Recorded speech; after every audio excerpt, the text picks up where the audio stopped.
밤하늘의 별빛조차 숨을 죽이던 어느 날 이스라엘의 작은 마을에 천사가 찾아왔어요.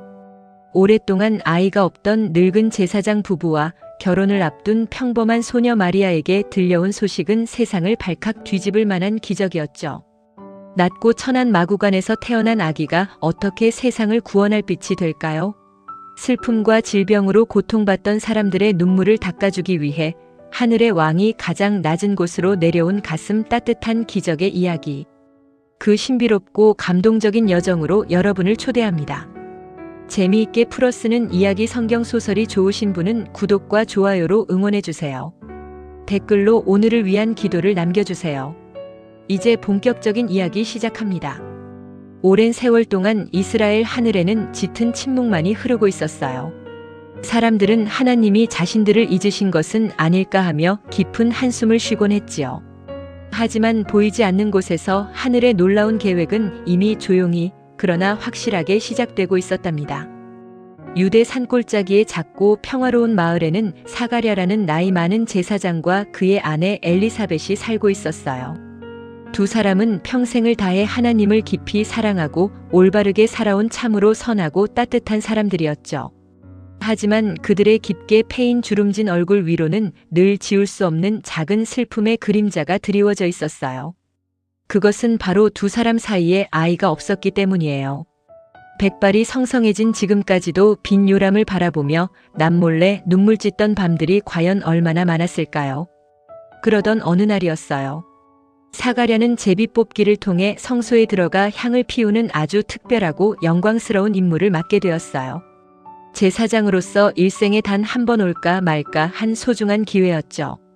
성전 안은 조용하고 거룩한 기운으로 가득 차 있었어요. 사가랴가 조심스럽게 타오르는 불씨 위에 향을 얹자 하얗고 향기로운 연기가 기도의 제단 위로 몽글몽글 피어오르기 시작했어요. 바로 그 순간이었어요.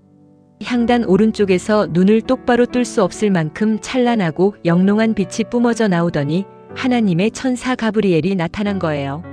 사가랴는 너무나 놀라고 두려운 나머지 그 자리에 털썩 주저앉고 말았어요. 사가랴여, 두려워하지 마세요. 하나님께서 당신의 간절한 기도를 들으셨습니다. 천사의 목소리는 봄바람처럼 부드러우면서도 폭포수처럼 힘이 있었어요. 당신의 아내 엘리사벳이 아들을 낳을 텐데 그 이름을 요한이라고 지으세요. 그는 하나님 앞에서 큰 인물이 될 것이며 길 잃은 이스라엘 백성들을 다시 하나님께로 돌아오게 할 것입니다. 사가랴는 자신의 귀를 의심하며 고개를 저었어요. 천사님, 저도 늙었고 제 아내도 이렇게 나이가 많은데 어떻게 이런 기적 같은 일이 일어날 수 있단 말입니까? 사가랴가 믿지 못하고 묻자 천사는 대답했어요. 나는 하나님 바로 앞에 서는 가브리엘입니다. 당신이 내 말을 믿지 않았으므로 이 놀라운 일이 실제로 이루어질 때까지 당신은 벙어리가 되어 한마디 말도 하지 못할 것입니다. 성전 밖으로 나온 사가랴는 자신을 기다리던 사람들에게 손짓만 할 뿐 아무 말도 하지 못했어요. 하지만 그의 가슴 속에는 두려움과 함께 이루 말할 수 없는 벅찬 희망이 작은 씨앗처럼 심어지고 있었답니다. 그로부터 6달이라는 시간이 훌쩍 지났어요. 이번에는 천사 가브리엘이 북쪽 갈릴리의 작고 평범한 마을 나사렛으로 향했어요. 그곳에는 나무를 만지는 목수 요셉과 결혼을 앞둔 순수하고 맑은 눈망울을 가진 소녀 마리아가 살고 있었죠. 따뜻한 오후의 햇살이 마리아의 작은 방 창문을 넘어오던 즈음 천사가 눈부신 모습으로 그녀 앞에 나타났어요. 은혜를 가득 받은 마리아야, 평안하기를 바란다. 하나님께서 지금 너와 함께 계신다. 마리아는 갑작스러운 천사의 등장과 그 인사에 가슴이 쿵쾅거리며 몹시 당황했어요. 자신이 무슨 큰 잘못이라도 한 것인지 이 인사가 대체 무슨 뜻인지 곰곰이 생각에 잠겼죠. 두려워하지 마렴 마리아야. 내가 하나님의 크고 놀라운 은혜를 입었단다. 보아라, 내가 아기를 가질 텐데 그 이름을 예수라고 하여라. 그는 지극히 높으신 하나님의 아들이라 불릴 것이며 영원히 세상을 다스릴 평화의 왕이 될 것이다. 마리아는 너무나 놀라 두 손으로 입을 틀어막았어요. 저는 아직 결혼도 하지 않은 처녀인데 어떻게 제게 그런 믿기 힘든 일이 일어날 수 있나요?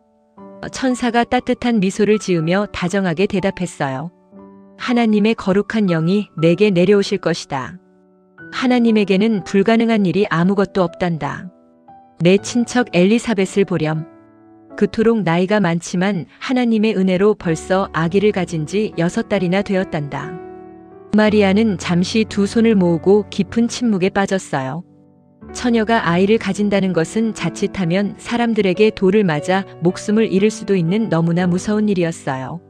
하지만 마리아의 마음속에는 두려움보다 하나님을 향한 깊고 굳건한 신뢰가 더 크게 피어올랐어요. 저는 하나님의 종입니다. 천사님의 말씀대로 제게 모든 일이 이루어지기를 바랍니다. 마리아의 이 용기 있고 위대한 순종의 고백과 함께 세상을 영원히 구원할 놀라운 기적의 톱니바퀴가 마침내 힘차게 돌아가기 시작했어요. 천사의 놀라운 방문을 받은 후 마리아의 마음은 벅찬 감동과 알 수 없는 신비로움으로 가득 찼어요. 그녀는 가만히 앉아 있을 수가 없었죠. 마리아는 서둘러 작은 짐을 꾸려 며칠 길을 걸어 유대 산골 마을로 향했어요. 천사가 말해준 친척 엘리사벳을 직접 만나 이 놀라운 기적을 두 눈으로 확인하고 싶었거든요. 거친 산길을 오르면서도 마리아의 발걸음은 마치 구름 위를 걷듯 깃털처럼 가벼웠어요. 마침내 사가랴의 작은 돌집에 도착한 마리아가 문을 활짝 열며 반갑게 인사를 건넸어요. 엘리사벳 이모님, 저 마리아예요. 마리아의 맑고 고운 목소리가 집안을 울리는 순간 정말 믿을 수 없는 일이 일어났어요. 엘리사벳의 뱃속에 있던 아기가 마치 밖에서 들려오는 목소리의 주인을 아는 것처럼 반가운 친구를 만난 듯 기쁨에 겨워 힘차게 뛰어노는 것이었어요. 그 순간 하나님의 거룩하고 따뜻한 영이 엘리사벳의 마음을 가득 채웠어요. 그녀는 자리에서 일어나 마리아의 두 손을 꽉 맞잡으며 큰 소리로 축복했어요. 마리아야, 너는 세상 모든 여자들 중에서 가장 큰 복을 받은 사람이구나. 내 뱃속에 있는 아기 역시 크나큰 복을 받았단다. 내 주님의 어머니께서 이렇게 누추하고 먼 곳까지 나를 찾아와 주시다니 이 얼마나 가슴 벅차고 영광스러운 일인가. 내 인사말이 내 귀에 들릴 때 내 뱃속의 아기도 너무나 기뻐서 춤을 추었단다. 주님께서 하신 말씀이 반드시 이루어질 것이라고 굳게 믿은 너에게는 참으로 놀랍고 큰 축복이 있을 거야. 엘리사벳의 따뜻한 환대와 놀라운 신앙의 고백을 들은 마리아는 그만 눈시울이 붉어지고 말았어요. 가슴 벅찬 은혜를 주체할 수 없었던 마리아는 두 팔을 하늘 높이 들고 밤하늘의 별빛보다 더 아름다운 목소리로 하나님을 찬양하는 노래를 부르기 시작했어요. 내 영혼이 주님을 진심으로 찬양하며 내 마음이 나를 구원하신 하나님을 기뻐합니다. 이 비천하고 부족한 여종을 따뜻하게 돌아보셨으니 이제부터는 모든 세대가 저를 복되다 할 것입니다.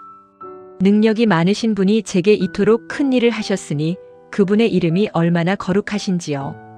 이 아름답고 순수한 찬양은 작은 산골 마을의 밤하늘을 수놓으며 천사들의 노랫소리처럼 영원토록 울려 퍼졌어요. 마리아는 엘리사벳과 함께 무려 3달 동안이나 머물며 서로의 기적을 나누고 따뜻하게 보듬어 주었어요. 그리고 다시 자신의 고향 나사렛으로 돌아갔죠. 마침내 시간이 흘러 엘리사벳이 10달을 꽉 채우고 아기를 낳을 날이 다가왔어요. 산골 마을의 우렁찬 울음소리와 함께 건강하고 예쁜 남자아이가 태어났답니다. 이웃들과 친척들은 모두 집으로 모여들어 마치 자기 일처럼 뛸 듯이 기뻐하며 축하해 주었어요. 아기가 태어난 지 8일째 되는 날 사람들은 아기에게 자랑스러운 이름을 지어주기 위해 다시 모였어요. 사람들은 당연히 아버지를 존경하는 마음을 담아 사가랴라고 부르려고 했죠. 하지만 엘리사벳이 고개를 단호하게 저으며 말했어요. 아닙니다. 이 아이의 이름은 요한이라고 해야 합니다. 친척들은 눈을 동그랗게 뜨고 의아해했어요. 우리 집안에 그런 이름을 가진 사람이 단 한 명도 없지 않소? 대체 왜 그런 이름을 지으려고 하오? 그들은 도무지 이해할 수 없어 곁에서 여전히 말을 하지 못하고 있던 사가랴에게 손짓을 하며 아이의 이름을 무엇으로 하고 싶은지 물었어요. 사가랴는 조용히 고개를 끄덕이더니 작은 나무 서판을 달라고 손짓했어요. 그리고 떨리는 손으로 꾹꾹 눌러 글씨를 써내려갔어요. 그의 이름은 요한이다. 사람들이 서판에 적힌 뚜렷한 글씨를 보고 깜짝 놀라는 바로 그 순간이었어요. 천사의 입을 막았던 보이지 않는 침묵의 사슬이 툭 끊어지며 무려 10달 동안 굳게 닫혀있던 사가랴의 입이 활짝 열렸어요. 굳어있던 혀가 마법처럼 풀리면서 사가랴의 입술에서 가장 먼저 터져나온 것은 참았던 숨을 내쉬듯 터져나오는 아름다운 찬양이었어요. 이스라엘의 하나님을 찬양합시다. 주님께서 마침내 우리 백성을 찾아오셔서 우리를 얽매던 모든 것에서 구원해 주셨습니다. 사가랴는 벅찬 눈물을 줄줄 흘리며 아기 요한을 품에 꼭 안았어요. 나의 사랑하는 아가야, 너는 가장 높으신 분의 위대한 예언자가 될 것이다. 내가 주님보다 먼저 앞서가서 그분이 오실 길을 평탄하고 아름답게 준비할 것이란다. 어둠과 죽음의 그늘에 앉아 우는 사람들에게 마침내 빛을 비출 것이다. 이 기적 같은 소문은 유대온 산골 마을과 골짜기로 순식간에 퍼져나갔고 이야기를 전해 들은 사람들은 모두 마음속에 깊은 두려움과 새로운 기대를 품게 되었어요. 오랜 세월 동안 깊고 차가운 어둠이 짙게 깔려있던 이스라엘 땅에 마침내 눈부신 아침을 알리는 희망의 태양이 서서히 그러나 아주 뜨겁게 떠오르고 있었던 거예요. 그 무렵 세상을 호령하던 로마 황제 아우구스투스는 자신이 다스리는 모든 땅의 사람들에게 인구조사를 하라는 엄격한 명령을 내렸어요. 사람들은 황제의 명령에 따라 각자 자신들의 고향으로 먼 길을 떠나야만 했죠. 목수 요셉 역시 만삭의 아내 마리아를 조심스럽게 데리고 다윗의 동네인 베들레헴을 향해 무거운 발걸음을 내디뎠어요. 나사렛에서 베들레헴까지는 산과 골짜기를 넘어야 하는 참으로 멀고도 험한 길이었습니다. 곧 아기가 태어날 것 같은 푸른 배를 안고 덜컹거리는 길을 걷는 마리아의 얼굴에는 깊은 피로가 스쳐 지나갔지만 두 사람의 마음속에는 하나님이 주신 평안이 자리하고 있었어요. 며칠을 꼬박 걸어 마침내 북적거리는 베들레헴에 도착했지만 안타깝게도 그들을 반겨주는 따뜻한 방은 단 한 곳도 없었답니다. 이미 수많은 사람들이 호적을 등록하기 위해 몰려들어 여관마다 빈자리가 없었기 때문이에요. 차가운 밤바람이 불어오는 거리에서 요셉은 애타는 마음으로 이리저리 문을 두드렸지만 돌아오는 것은 굳게 닫힌 문과 차가운 거절뿐이었어요. 결국 지친 두 사람이 몸을 뉘어 쉴 수 있었던 곳은 사람들의 발길이 닿지 않는 작고 냄새나는 낡은 마구간뿐이었어요. 소와 당나귀들이 숨을 들이쉬며 내뿜는 작은 온기만이 얼어붙은 몸을 녹여주는 초라한 곳이었죠. 바로 그 춥고 외로운 밤 마리아는 마침내 처자들을 낳았어요. 화려한 비단옷 대신 거칠고 투박한 천으로 아기를 감싸 안은 마리아는 부드러운 짚이 깔린 짐승들의 먹이통, 즉 구유의 아기를 조심스럽게 뉘었어요. 세상을 구원할 위대한 왕이 가장 높고 화려한 궁전이 아니라 가장 낮고 초라한 마구간에서 조용히 눈을 뜬 거예요. 아기 예수님의 작은 숨소리가 마구간의 고요한 공기를 채우고 있을 때 베들레헴 밖 어두운 들판에서는 밤새워 양떼를 지키던 목자들이 모닥불 곁에 앉아 졸음을 쫓고 있었어요. 평범하고 고단한 하루를 보내던 그들 앞에 갑자기 하늘에서 눈을 뜰 수 없을 만큼 찬란한 주님의 영광이 비치더니 하나님의 천사가 나타났어요. 목자들이 너무 놀라 땅에 엎드려 벌벌 떨자 천사가 크고 밝은 목소리로 말했어요. 두려워하지 마세요.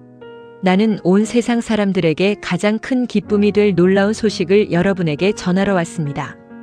오늘 밤 다윗의 동네 베들레헴에서 여러분을 구원하실 구세주가 태어나셨습니다. 그분은 바로 주 그리스도이십니다. 여러분은 포대기에 쌓여 구유에 누워있는 한 아기를 보게 될 텐데 그것이 바로 그분이 태어나셨다는 증거입니다. 천사의 말이 끝나기가 무섭게 밤하늘은 셀 수 없이 수많은 하늘의 군대와 천사들로 가득 채워졌어요. 그들은 아름답고 웅장한 목소리로 입을 모아 하나님을 찬양하기 시작했죠. 가장 높은 하늘에서는 위대하신 하나님께 영광이요, 땅에서는 하나님께서 기뻐하시는 사람들에게 평화가 가득하기를. 그 아름다운 찬양 소리는 깊은 밤의 정적을 깨고 온 들판에 메아리쳐 울려 퍼졌고 목자들의 마음속에는 이루 말할 수 없는 벅찬 감동과 희망이 차올랐답니다. 천사들이 찬양을 마치고 다시 눈부신 빛과 함께 하늘로 올라가자 들판에는 다시 고요함이 찾아왔어요. 멍하니 밤하늘을 바라보던 목자들은 서로의 얼굴을 쳐다보며 흥분된 목소리로 말했죠. 자, 지체할 시간이 없소. 당장 베들레헴으로 달려가서 주님께서 우리에게 알려주신 이 놀라운 일이 정말 일어났는지 두 눈으로 확인해 봅시다. 그들은 양떼를 둔 채 어두운 밤길을 단숨에 내달렸어요. 숨을 헐떡이며 마구간을 찾아낸 목자들은 마리아와 요셉 그리고 구유에 평화롭게 누워 새근새근 잠든 아기 예수님을 발견하고는 기쁨의 탄성을 터뜨렸어요. 목자들은 천사들이 아기에 대해 들려준 신비로운 이야기를 남김없이 전해주었고 그 자리에 있던 사람들은 모두 그 믿을 수 없는 이야기에 귀를 기울이며 깊은 놀라움에 빠졌어요. 마리아는 이 모든 놀라운 말들을 가슴 깊은 곳에 고이 간직하며 조용히 미소 지었답니다. 아기가 태어난 지 8일째 되는 날 요셉과 마리아는 천사가 일러준 대로 아기의 이름을 예수라고 지었어요. 시간이 조금 더 흘러 모세의 율법에 따라 아기를 하나님께 바치는 정결 예식을 치르기 위해 요셉과 마리아는 아기 예수님을 안고 예루살렘 성전으로 올라갔어요. 가난했던 그들은 비둘기 2마리를 정성껏 제물로 바쳤죠. 그때 성전에는 시몬이라는 나이 많고 의로운 할아버지가 있었어요. 그는 평생 이스라엘을 위로할 구세주를 기다려왔는데 죽기 전에 반드시 그리스도를 보게 될 것이라는 성령의 약속을 받은 사람이었죠. 성령의 이끌림으로 성전에 들어온 시므온은 마리아의 품에 안긴 아기를 보자마자 단번에 구세주임을 알아보고 아기를 자신의 품에 조심스럽게 안고는 눈물을 흘리며 하나님을 찬양했어요. 주님, 이제야 주님의 종이 평안히 눈을 감을 수 있게 되었습니다. 제 두 눈으로 주님께서 온 백성을 위해 마련하신 구원의 빛을 보았습니다. 또한 성전에는 밤낮으로 금식하며 기도하던 84세의 안나라는 할머니 예언자도 있었는데 그녀 역시 아기 예수님을 보고 하나님께 깊은 감사를 드리며 이스라엘의 구원을 기다리는 모든 사람에게 아기의 소식을 기쁘게 전했답니다. 모든 예식을 마친 후 나사렛으로 돌아간 예수님은 몸과 마음이 튼튼하게 자라나며 남다른 지혜와 하나님의 크신 사랑 속에서 아름답게 성장했어요. 세월이 흘러 예수님이 12살이 되던 해, 가족들은 명절인 유월절을 지키기 위해 어김없이 예루살렘으로 올라갔어요. 며칠간의 축제가 끝나고 수많은 사람들이 무리지어 고향으로 돌아가는 길이었죠. 요셉과 마리아는 당연히 예수님이 친척들이나 이웃들 틈에 섞여 함께 걷고 있을 거라 생각하고 하루 종일 길을 갔어요. 하지만 저녁이 되어 아이를 찾았을 때 예수님은 어디에도 보이지 않았어요. 깜짝 놀란 두 사람은 잃어버린 아이를 찾기 위해 애타는 마음으로 다시 예루살렘으로 발걸음을 돌렸어요. 무려 3일 동안이나 온 동네를 헤매며 찾아다닌 끝에 그들은 마침내 웅장한 성전 안에서 예수님을 발견했답니다. 소년 예수님은 나이 많은 율법 학자들 한가운데 앉아 그들의 이야기를 진지하게 듣기도 하고 깊이 있는 질문을 던지기도 하며 놀라운 대화를 나누고 있었어요. 걱정으로 애간장이 녹았던 마리아가 달려가 애타는 목소리로 묻자 예수님이 맑은 눈빛으로 부모님을 바라보며 대답하셨어요. 어머니, 왜 저를 찾으셨나요? 제가 마땅히 제 아버지의 집에 있어야 하는 줄을 알지 못하셨나요? 요셉과 마리아는 그 말씀의 뜻을 다 이해하지는 못했지만 마리아는 그 순간을 마음 깊이 새겼어요.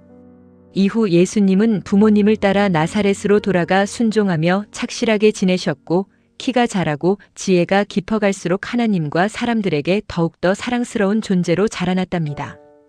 로마 제국의 티베리우스 황제가 세상을 다스린 지 어느덧 15년이라는 시간이 흘렀어요. 이스라엘 땅은 본디오 빌라도라는 총독의 다스림 아래 있었고 안나스와 가야바가 대제사장으로 일하고 있던 불안하고 어수선한 시대였죠. 사람들의 마음은 척박하게 메말라 있었고 세상은 길을 잃고 방황하며 어디로 가야 할지 알지 못했어요. 바로 그 캄캄한 시기에 유대의 거칠고 삭막한 광야에서 하나님의 특별한 부르심을 받은 한 남자가 나타났어요. 그는 바로 어린 시절 사가랴와 엘리사벳의 기적 속에서 태어났던 세례 요한이었습니다. 요한은 화려한 옷을 입거나 맛있는 음식을 먹지 않았어요. 낙타 털로 만든 거친 옷을 대충 걸쳐 입고 광야의 메뚜기와 들에서 나는 꿀을 먹으며 오직 하나님의 뜻을 구하며 살아왔죠. 그는 요단강 근처의 온 마을을 두루 돌아다니며 사람들에게 크고 단호한 목소리로 외치기 시작했어요. 여러분, 죄를 용서받기 위해 마음을 돌이키고 회개의 세례를 받으십시오. 요한의 목소리는 마치 깊은 잠에 빠진 세상을 흔들어 깨우는 천둥소리 같았어요. 수많은 사람들이 그의 이야기를 듣기 위해 거친 광야로 몰려들었죠. 요한은 자신에게 세례를 받으러 다가오는 무리들을 향해 눈을 부릅뜨고 따끔하게 꾸짖었어요. 독사의 자식들아, 대체 누가 너희에게 다가올 하나님의 무서운 심판을 피하라고 일러주었느냐? 겉으로만 회개하는 척하지 말고 너희의 살 속에서 진짜 회개에 알맞은 아름다운 열매를 맺어라. 속으로 우리는 아브라함의 자손이니까 괜찮다라고 착각하지 마라. 하나님께서는 이 길가에 구르는 돌들을 가지고도 얼마든지 아브라함의 자손을 만드실 수 있는 분이시다. 보아라, 이미 나무 뿌리에 도끼가 놓여 있다. 좋은 열매를 맺지 않는 나무는 모조리 찍혀 타오르는 불 속에 던져질 것이다. 요한의 매섭고도 진실한 선포에 사람들의 가슴은 뜨끔해졌고 두려움과 양심의 가책을 느낀 그들은 요한에게 간절히 묻기 시작했어요. 그렇다면 우리는 이제 어떻게 살아야 한단 말입니까? 요한은 흔들리는 사람들의 눈동자를 바라보며 실생활에서 실천할 수 있는 구체적인 사랑과 나눔을 가르쳐 주었어요. 속옷을 2벌 가진 사람은 옷이 없어 추위에 떠는 사람에게 한 벌을 나누어 주십시오. 먹을 것이 넉넉한 사람도 배고픈 이웃을 위해 그렇게 똑같이 나누십시오. 돈을 걷는 일로 사람들의 미움을 받던 세리들도 요한 앞에 나아와 고개를 숙이며 물었어요. 선생님, 우리는 도대체 무엇을 어떻게 해야 합니까? 요한은 단호하게 대답했어요. 국가가 정해준 세금 외에는 단 1원도 사람들에게서 더 거두지 말고 정직하게 사십시오. 칼과 창을 든 군인들조차 요한의 권위 앞에 압도되어 조심스럽게 질문했어요. 그럼 저희 같은 사람들은 어찌해야 합니까? 요한이 그들에게도 따뜻하지만 엄격하게 말했습니다. 힘이 있다고 사람들을 협박하거나 억지로 돈을 빼앗지 마십시오. 그리고 여러분이 받는 월급에 만족하며 감사할 줄 아는 법을 배우십시오. 이렇게 요한은 높은 자나 낮은 자나 가릴 것 없이 모든 사람들이 각자의 삶의 자리에서 탐욕을 버리고 이웃을 사랑하며 정직하게 살아가야 함을 끈질기게 가르쳤어요. 굳게 닫혀있던 사람들의 마음속에 요한의 외침은 깊은 울림을 주었고 무언가 새롭고 위대한 일이 곧 일어날 것만 같은 벅찬 기대감이 온 유대 땅에 서서히 퍼져나가고 있었답니다. 요한의 거침없고 진실한 가르침을 들으면서 백성들의 마음속에는 점점 더 큰 기대와 호기심이 부풀어 올랐어요. 사람들은 삼삼오오 모여 수군거리며 속삭였죠. 저렇게 대단한 능력을 가진 분이라면 혹시 저 요한이라는 사람이 우리가 그토록 애타게 기다려온 구세주 바로 그리스도가 아닐까? 이 소문은 꼬리에 꼬리를 물고 퍼져나가 요한의 귀에도 들어가게 되었어요. 사람들의 뜨거운 눈빛과 오해를 눈치챈 요한은 우쭐대거나 자신을 포장하지 않았어요. 오히려 모든 백성들 앞에서 더욱 낮고 겸손한 목소리로 분명하게 선언했죠. 여러분, 오해하지 마십시오. 나는 그저 사람들의 몸을 씻기는 물로 세례를 줄 뿐입니다. 하지만 곧 나보다 훨씬 더 위대하고 능력이 많으신 분이 오실 것입니다. 나는 그분의 거룩한 신발끈을 풀어드리기조차 턱없이 부족하고 감당할 수 없는 천한 사람입니다. 내가 물로 세례를 준다면 그분은 성령과 뜨거운 불로 여러분의 영혼 깊은 곳까지 세례를 베풀어 주실 것입니다. 요한은 계속해서 다가올 구세주의 위대함을 설명했어요. 그분의 손에는 타작마당을 쓸어버릴 키가 들려 있습니다. 그분은 알곡은 소중하게 모아서 곳간에 가득 채우시겠지만 쓸모없는 쭉정이는 결코 꺼지지 않는 무서운 불에 태워버리실 것입니다. 요한은 이 밖에도 수많은 비유와 지혜로운 말들로 백성들을 위로하고 타일렀으며 하나님의 기쁜 소식을 끊임없이 전파했어요. 심지어 그 지역을 다스리던 권력자 헤롯 안티파스가 자신의 이복 동생의 아내 헤로디아를 빼앗아 아내로 삼은 끔찍한 죄를 짓자 요한은 목숨을 잃을 수 있는 위험 속에서도 헤롯의 악한 행동을 거침없이 꾸짖었어요. 결국 분노한 헤롯은 훗날 이 거룩하고 정직한 예언자를 차가운 감옥에 가두는 끔찍한 짓을 저지르게 되지만 요한의 빛나는 사역은 결코 멈추지 않았답니다. 어느 날 수많은 백성들이 요단강에서 자신의 죄를 고백하며 요한에게 세례를 받고 있을 때였어요. 북쪽 갈릴리 나사렛에서 조용히 목수일을 하며 30살의 청년으로 훌쩍 자라난 예수님께서 평범한 사람들 틈에 섞여 요한에게 다가오셨어요. 죄가 전혀 없으신 분임에도 불구하고 예수님은 인간들과 똑같은 모습으로 겸손하게 물속으로 걸어들어가 요한에게 세례를 받으셨어요. 예수님께서 세례를 받으시고 물 밖으로 나와 조용히 두 손을 모아 기도를 드리시는 바로 그 순간 곁에 있던 모든 사람들의 눈을 의심하게 만드는 엄청난 기적이 일어났어요. 굳게 닫혀있던 파란 하늘이 좌우로 활짝 열리더니 하나님의 거룩한 성령이 마치 눈부시게 하얀 비둘기의 모습으로 내려와 예수님의 머리 위에 사뿐히 머무르는 것이었어요. 그뿐만이 아니었어요. 하늘 한가운데서 온 땅을 울리는 장엄하고도 따뜻한 음성이 웅장하게 울려 퍼졌어요. 너는 내 사랑하는 아들이다. 내가 너를 무척 기뻐한다. 그 소리는 광야의 바람을 잠재우고 모든 사람의 가슴을 쿵쾅거리게 만들 만큼 압도적이었죠. 오랜 세월 동안 요한이 광야에서 외치며 준비했던 길 위로 마침내 온 세상을 구원할 진짜 빛이 그 찬란한 모습을 드러내는 벅찬 순간이었어요. 수십 년의 조용한 기다림 끝에 이제 예수님은 가난하고 병든 자들, 절망에 빠진 모든 영혼들을 구원하시기 위한 위대하고 눈부신 사랑의 여정을 본격적으로 시작하게 되신 것입니다. 요단강에서 세례를 받으신 예수님은 성령으로 가득 충만해져서 돌아오셨어요. 그리고 성령의 이끌림을 받아 인적이 드문 거친 광야로 발걸음을 옮기셨답니다. 그곳에서 예수님은 무려 40일 동안이나 아무것도 드시지 않고 금식하며 마귀에게 무서운 시험을 받으셨어요. 뜨거운 태양이 내리쬐고 굶주림으로 몸이 몹시 지쳐있을 때 마귀가 교활한 목소리로 다가와 속삭였어요. 당신이 만약 하나님의 아들이라면 여기 있는 이 단단한 돌들에게 명령해서 당장 부드러운 빵이 되게 만들어 보시오. 하지만 예수님은 흔들리지 않는 단호한 목소리로 대답하셨어요. 성경에 기록되기를 사람은 빵으로만 사는 것이 아니라고 하였다. 첫 번째 유혹에 실패한 마귀는 이번에는 예수님을 아주 높은 곳으로 데리고 올라갔어요. 그리고 눈 깜짝할 사이에 세상의 모든 화려한 나라와 거대한 권력들을 한눈에 보여주었죠.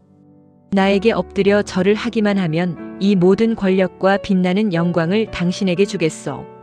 이것은 모두 내게 넘겨진 것이니 내가 주고 싶은 사람에게 언제든 줄 수 있는 것이요. 마귀의 달콤한 유혹 앞에서도 예수님은 여전히 산처럼 굳건하셨어요. 성경에 기록되기를 오직 너의 주 하나님께만 예배하고 그분만을 섬기라고 하였다. 마귀는 끝까지 포기하지 않고 예수님을 예루살렘의 크고 웅장한 성전 꼭대기로 데리고 갔어요. 당신이 정말 하나님의 위대한 아들이라면 여기서 저 아래로 훌쩍 뛰어내려 보시오. 하나님께서 천사들을 시켜 당신이 다치지 않게 손으로 고이 받쳐주실 것이요. 마귀는 심지어 거룩한 성경 말씀까지 교묘하게 인용하며 예수님을 시험했어요. 하지만 예수님은 마지막까지 단호하게 꾸짖으며 말씀하셨어요. 주 너의 하나님을 시험하지 말라고 하셨다. 예수님의 지혜롭고 위엄 있는 진리의 말씀 앞에 꼼짝 못하게 된 마귀는 결국 다음 기회를 노리며 슬그머니 예수님 곁을 떠나 도망치고 말았답니다. 마귀의 모든 유혹을 완벽하게 이겨내신 예수님은 성령의 크신 능력을 가득 안고 다시 갈릴리로 돌아오셨어요. 예수님에 대한 놀라운 소문은 순식간에 온 동네로 퍼져나갔고 사람들은 회당에서 가르치시는 예수님의 말씀을 들으며 깊은 감동을 받았어요. 어느 안식일 예수님은 자신이 어린 시절을 보내며 자라나신 고향 마을 나사렛에 가셨어요. 늘 하시던 대로 회당에 들어가 성경을 읽으려고 서시자 사람들이 예언자 이사야의 두루마리를 건네주었어요. 예수님은 두루마리를 조심스럽게 펼쳐 이렇게 적힌 곳을 또렷하고 소리내어 읽으셨어요. 주님의 영이 내게 내리셨다. 주님께서 내게 기름을 부으셔서 가난한 사람들에게 기쁜 소식을 전하게 하셨다. 포로된 사람들에게는 자유를, 눈먼 사람들에게는 다시 볼 수 있음을, 억눌린 사람들에게는 해방을 선포하게 하셨다.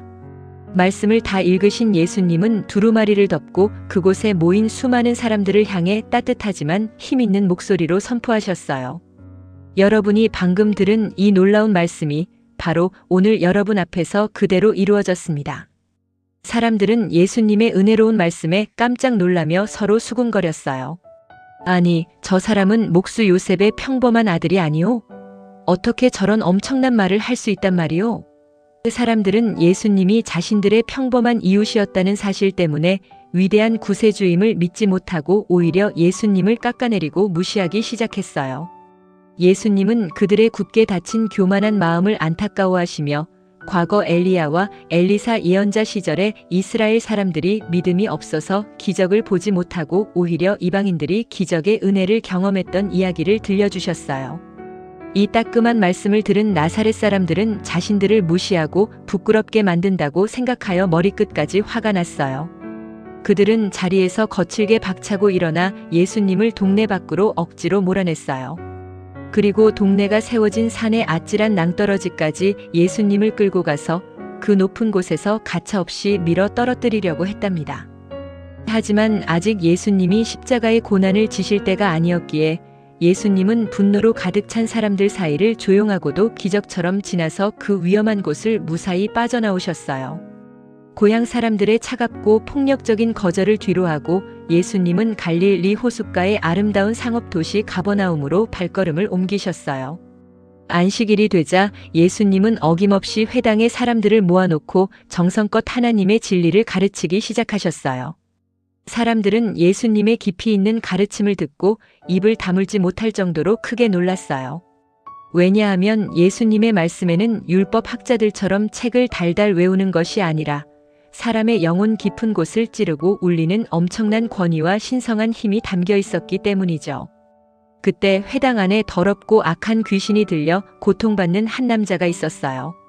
갑자기 그 남자가 몸을 비틀며 끔찍한 비명을 지르고 펄쩍펄쩍 뛰기 시작했어요. 아, 나사렛 예수여, 대체 당신이 우리와 무슨 상관이 있습니까? 우리를 멸망시키려고 예까지 오셨습니까? 나는 당신이 누구인지 아주 잘 알고 있습니다. 당신은 바로 하나님의 거룩하신 분입니다. 귀신은 예수님이 만물의 주관자임을 단번에 알아보고 두려움에 덜덜 떨며 소리쳤어요. 그러자 예수님은 눈썹을 찌푸리시며 단호하고 엄격한 목소리로 크게 꾸짖으셨어요. 당장 조용히 입을 다물어라. 그리고 그 사람의 몸에서 당장 빠져나와라. 예수님의 서리빨 같은 호통이 떨어지기가 무섭게 귀신은 그 남자를 사람들 한가운데 거칠게 내동댕이 치더니 그를 전혀 다치게 하지 못하고 비명을 지르며 쑥 빠져나갔어요. 회당 안에 있던 수많은 사람들은 눈앞에서 벌어진 믿을 수 없는 일에 너무나 놀라 서로의 얼굴만 멍하니 쳐다보았어요.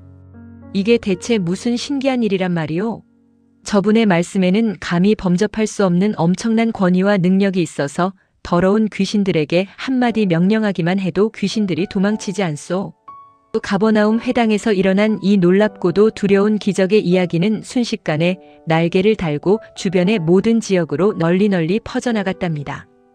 회당에서 무리를 가르치고 나오신 예수님은 시몬 베드로라는 제자의 집으로 가셨어요. 그런데 그곳에는 시몬의 장모가 몹시 심한 열병에 걸려 침상에 누워 끙끙 앓고 있었죠. 이마는 불덩이처럼 뜨거웠고 숨을 제대로 쉬기조차 힘들어 보였어요. 함께 있던 사람들이 예수님께 다가와 그녀를 제발 살려달라고 간절히 부탁했어요. 예수님은 다정하게 시몬의 장모 곁으로 다가가 그녀를 따뜻한 눈빛으로 굽어보셨어요. 그리고 그녀를 괴롭히는 열병을 향해 엄하게 꾸짖으시자 거짓말처럼 펄펄 끓던 열이 순식간에 뚝 떨어지고 병이 완전히 나아버렸어요. 몸이 깃털처럼 가벼워진 그녀는 그 즉시 자리에서 벌떡 일어나 예수님과 일행을 위해 따뜻하고 맛있는 식사를 대접하며 정성껏 시중을 들었답니다.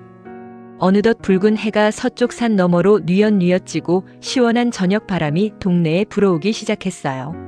안식일이 끝나고 해가 지자마자 동네 사람들은 온갖 병에 걸려 아파하는 사람들과 귀신 들린 사람들을 모조리 예수님께로 데리고 몰려왔어요.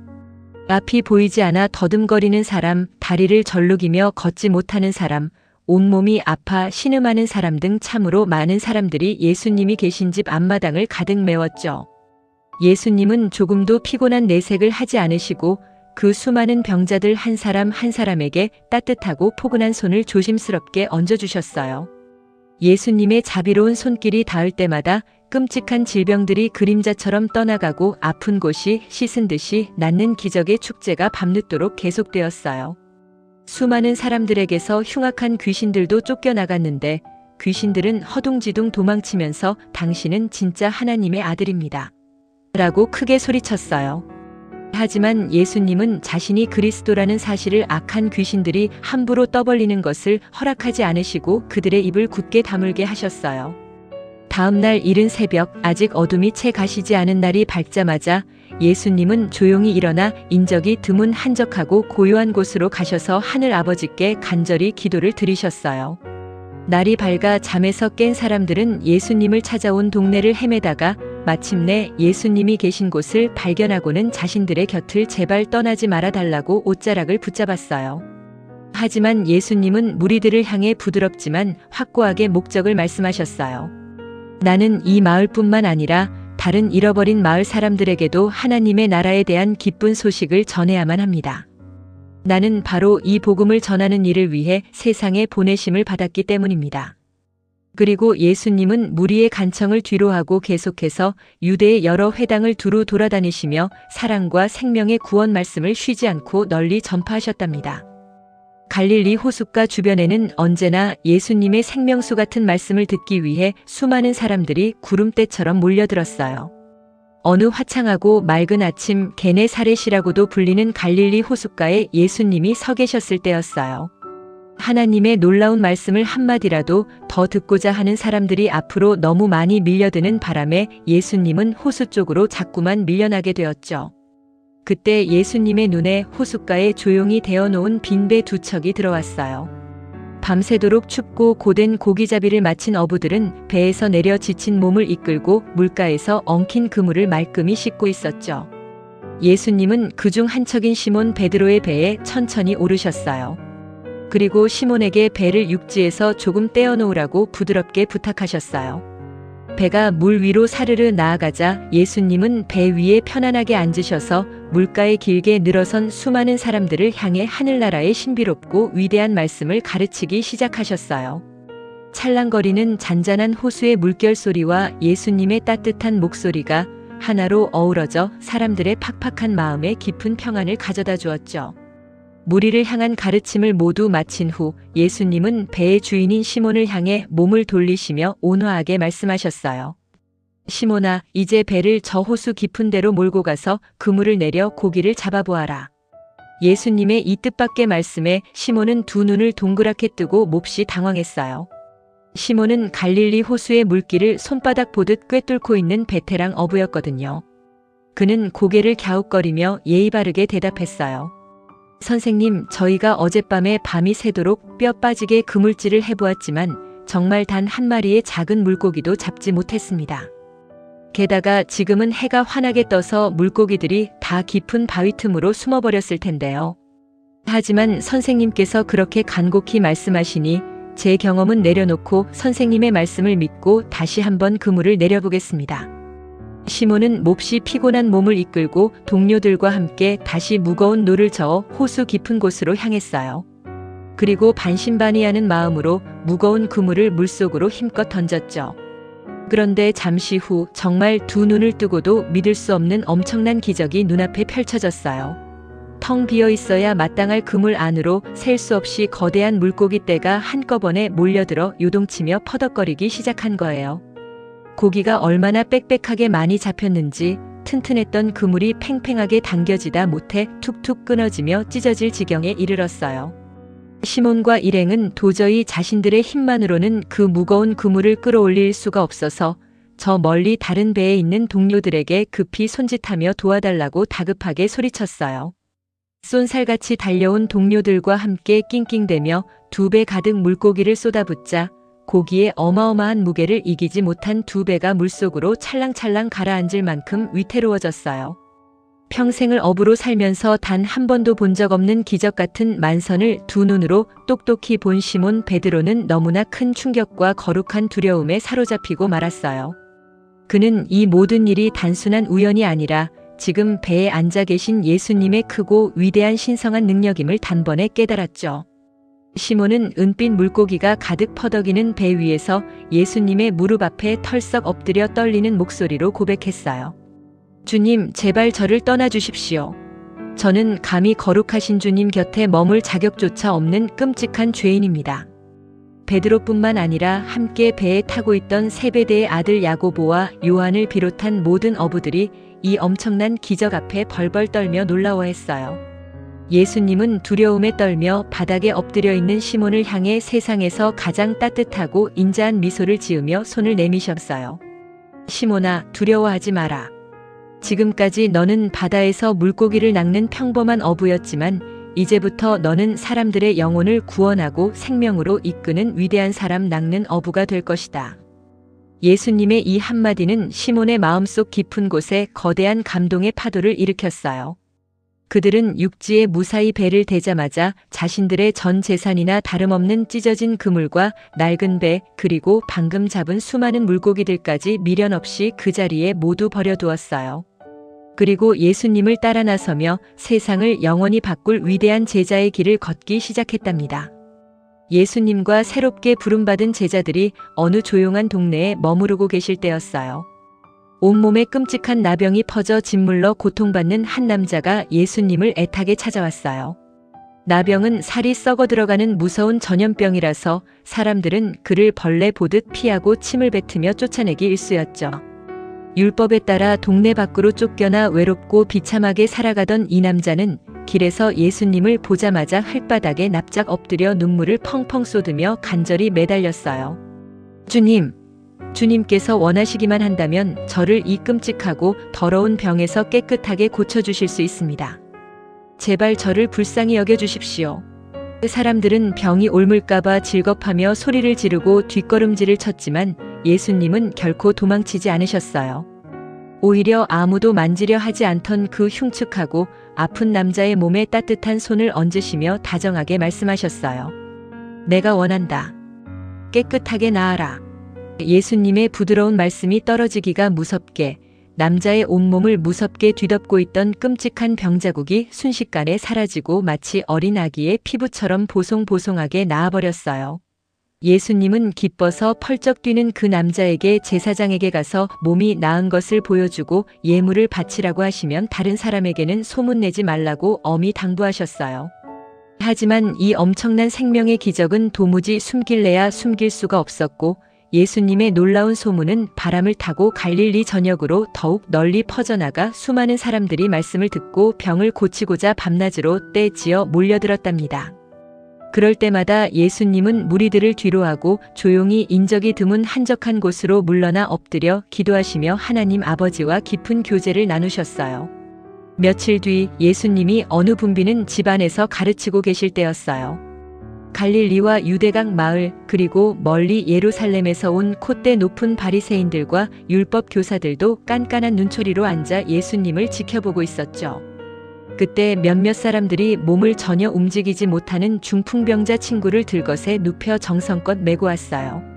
예수님을 만나기만 하면 친구가 꼭 나을 수 있다고 굳게 믿었거든요. 하지만 집 주변에는 이미 수많은 사람들이 발 디딜 틈 하나 없이 꽉 차 있어서 도무지 문 안으로 들어갈 수가 없었어요. 그러자 이 친구들은 정말 놀랍고 대담한 생각을 해냈어요. 그들은 환자를 맨 채로 끙끙대며 좁은 계단을 타고 지붕 위로 올라갔어요. 그리고 단단한 지붕의 흙과 기와를 맨손으로 거칠게 뜯어내어 큰 구멍을 만든 뒤 들것에 누운 환자를 줄에 매달아 예수님이 계신 바로 앞 한가운데로 조심조심 달아내렸어요. 하늘에서 갑자기 흙먼지가 떨어지며 사람이 내려오자 사람들은 깜짝 놀라 비명을 질렀지만 예수님은 그들의 이토록 간절하고 용기 있는 믿음을 보시고 환하게 웃으시며 누워있는 자에게 말씀하셨어요. 이 사람아, 너의 죄가 모두 용서받았다. 이 파격적인 말씀을 들은 바리새인들과 율법학자들은 속으로 얼굴을 붉히며 크게 분노했어요. 아니, 저 목수 출신 청년이 누군데 감히 하나님을 모독하는가? 오직 거룩하신 하나님 한 분 외에 세상 누가 사람의 죄를 용서할 수 있단 말인가? 예수님은 그들의 비뚤어지고 교만한 마음을 단번에 꿰뚫어 보시고는 부드럽지만 단호하게 묻으셨어요. 너희는 어찌하여 마음속으로 그런 삐딱하고 악한 생각을 하느냐? 내 죄가 용서받았다라고 선언하는 것과 일어나 걸어가라라고 말하는 것 중에 어느 것이 말하기가 더 쉽겠느냐? 이제 나는 땅에서 죄를 용서하는 하늘의 권세가 인자에게 있다는 것을 너희 두 눈앞에 똑똑히 보여주겠다. 그리고는 누워있는 중풍병자를 향해 권위 있는 목소리로 크게 명령하셨어요. 내가 내게 말한다. 당장 일어나 내 들것을 들고 집으로 돌아가라. 그러자 그토록 오랫동안 손가락 하나 까딱 못하던 병자가 모든 사람들이 숨을 죽이고 보는 앞에서 두 다리에 엄청난 힘을 팍 주고 자리에서 벌떡 일어났어요. 그는 자신이 오랫동안 누웠던 들것을 깃털처럼 번쩍 들고는 덩실덩실 춤을 추며 하나님을 소리 높여 찬양하며 자기 집으로 돌아갔어요. 그 자리에 있던 모든 사람들은 거룩한 두려움과 경이로움에 휩싸여 엎드리며 외쳤어요. 우리가 오늘 참으로 신기하고 놀라운 하나님의 영광을 보았도다. 그 후 예수님은 동네 길을 가시다가 낡은 세관에 외롭게 앉아있는 레위라는 세리를 보셨어요. 당시 세리들은 로마를 위해 동족의 피 같은 돈을 억지로 뜯어내는 매국노이자 죄인 취급을 받으며 모든 사람에게 지독한 미움을 받고 있었죠. 하지만 예수님은 아무도 다가가지 않는 그에게 먼저 다가가 다정하게 눈을 맞추며 나를 따르라라고 부르셨어요. 멸시받던 레위의 가슴에 예수님의 부르심은 한 줄기 빛과 같았어요. 레위는 그 즉시 수많은 장부와 돈괴 등 모든 것을 버려두고 예수님을 따랐고 너무나 벅차고 기쁜 나머지 자신의 으리으리한 집에서 예수님을 위해 아주 큰 잔치를 베풀었어요. 그 자리에는 자신과 비슷한 처지의 수많은 세리들과 죄인들이 눈치를 보며 함께 앉아 맛있는 음식을 먹고 있었죠. 이것을 본 바리새인들이 분통을 터뜨리며 예수님의 제자들에게 툴툴거리며 따졌어요. 어찌하여 당신들의 선생은 저런 더러운 세리나 죄인들과 격없이 어울려 밥을 먹는 거요? 예수님은 그 교만하고 차가운 사람들을 향해 빙그레 웃으시며 영원히 기억될 진리를 대답하셨어요. 건강한 사람에게는 훌륭한 의사가 필요 없고 오직 병든 사람에게만 의사가 필요하다. 나는 스스로 의롭다고 잘난 척하는 사람들을 부르러 온 것이 아니라 자신이 흠많은 죄인임을 깨닫고 회개하는 사람들을 부르러 이 땅에 왔단다. 이 따뜻하고 위대한 사랑의 선언은 상처받고 버림받은 모든 이들의 꽁꽁 언 마음을 봄눈 녹듯 따뜻하게 녹여주었답니다.